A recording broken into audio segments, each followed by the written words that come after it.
திருவள்ளுவரின் ஒளியில் வாழ்ந்து வாழ்வின் உன்னத நிலையினை அடைய திருக்குறளோடு நாம் என்னும் இந்த நிகழ்விலே இணைந்திருக்கின்ற உங்கள் அனைவருக்கும் முதற்கண் வணக்கம்.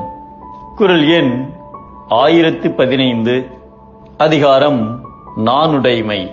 சோழ நாட்டில் பிறந்த ஏனாதி நாயனார் 63 நாயன்மார்களில் ஒருவர். அவர் திருநீறு பூசியவர் எவராயினும் அவரை சிவனடியாராகவே வணங்கும் தன்மை உடையவர். மன்னர்குடியில் பிறந்தவர்களுக்கு வாள் பயிற்சி கற்றுத்தருவது இவரது பணி. அவ்வூரில் அதிசூரன் என்பவனும் வாள் பயிற்சி அளித்து வந்தார். அவன் திறமையற்றவன், ஆனால் தற்பெருமை மிக்கவன். அதனால் ஏனாதி நாயனார் மீது பொறாமை கொண்டிருந்தான். ஒரு நாள் அதிசூரன் ஏனாதியிடம் வந்து, ஒரே ஊரில் 2 பயிற்சியாளர்கள் இருக்கக்கூடாது. நம் இருவருடைய மாணவர்களுக்கு இடையே போட்டியை நடத்தி அதில் யாருடைய மாணவர்கள் வெற்றி பெறுகிறார்களோ அவர்களே இனி வாள் பயிற்சி கொடுக்கும் பயிற்சியாளராக இருக்க வேண்டும். இதற்கு சம்மதமா என்று கேட்டார். ஏனாதி நாயனாரும் சம்மதித்தார். போட்டி தொடங்கியது. 2 பிரிவினரும் மோதினர். அதிசூரன் போட்டியில் தோல்வியடைந்தான். ஏனாதி நாயனார் வெற்றி கண்டார். இந்த தோல்வி காரணமாக மேலும் சினம் கொண்ட அதிசூரன் ஏனாதி நாயனாரை வஞ்சனையால் வீழ்த்த முடிவு செய்தான்.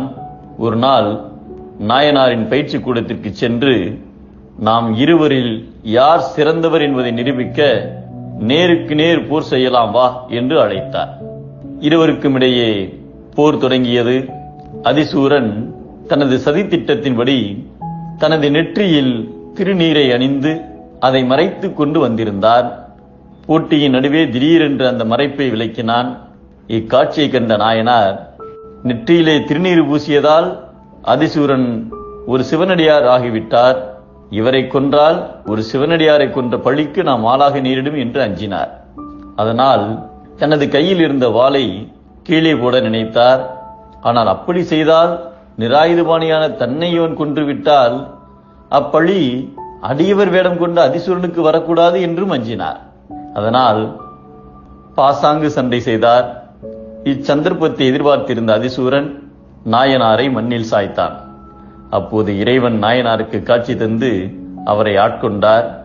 திருநீறு பூசி அடியவர் வேடம் கொண்ட அதிசூரனை அழித்து நரகத்தில் தள்ளினார். தமக்கு வரும் பழிக்காக மட்டுமன்றி பிறருக்கு வரும் பழிக்காகவும் வருந்தி நாணுகின்றவர் நாணம் என்னும் பண்பிற்கு உறைவிடமாவார் என்பதை பிறர் பழியும் தம் பழியும் நாணுவார் நாணுக்கு உறைவதி என்னும் உலகு என்கிறார் நம் தெய்வப்புலவர் திருவள்ளுவர். பழிவராது வாழ்பவர் பெறுவர் சிறப்பிடம், பிறருக்கும் பழிவராது காப்பவர் பண்பின் பிறப்பிடம்.